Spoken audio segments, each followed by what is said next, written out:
Hey guys, today I'm going to be doing two different types of propagation methods. The plant I will be using is a Rhaphidophora tetrasperma or Rhaphidophora tetrasperma. This is actually my second take of filming this because the first time I did it, I forgot to plug in my mic. So we are going to try this again.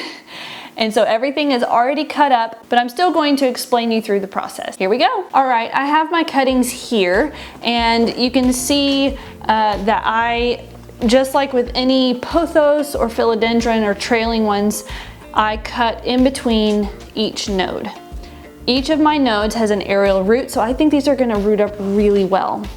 I'm just gonna divide these up, put some in my water propagation fire roasted tomato can that I used for lunch today. I will try to remember to change this water out every couple of days. I'm not always really good at that. Put several guys in here. I'm just making sure that the node is underneath the water.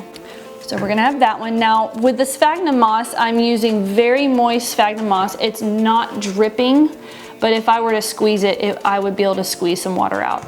So I'm taking about half out, and then I will put the cuttings in. I'm not really caring which direction the node is because I'm gonna cover it completely with the sphagnum moss anyway.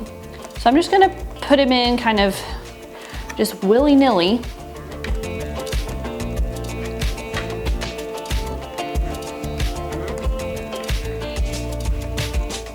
Then I'm going to use the rest of the sphagnum moss and backfill it in, but I'm also going to be just kind of tucking it to make sure that each of the cuttings is surrounded by the wet sphagnum moss.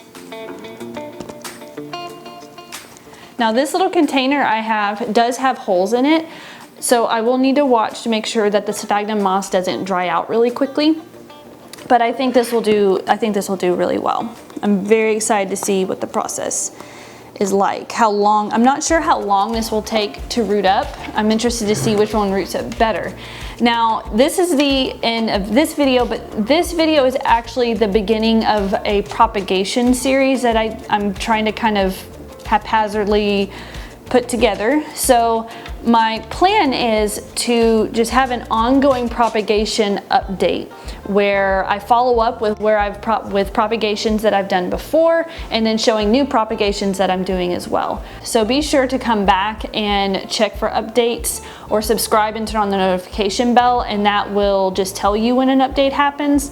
So you can see how long I'll be going over how long it took for these things to root, and then the process of replanting, and I might even, sell some of the cuttings or whatever. So that's it for this video, but be sure to stay tuned for updates. Thank you so much for watching. If you liked this video, please hit the like button.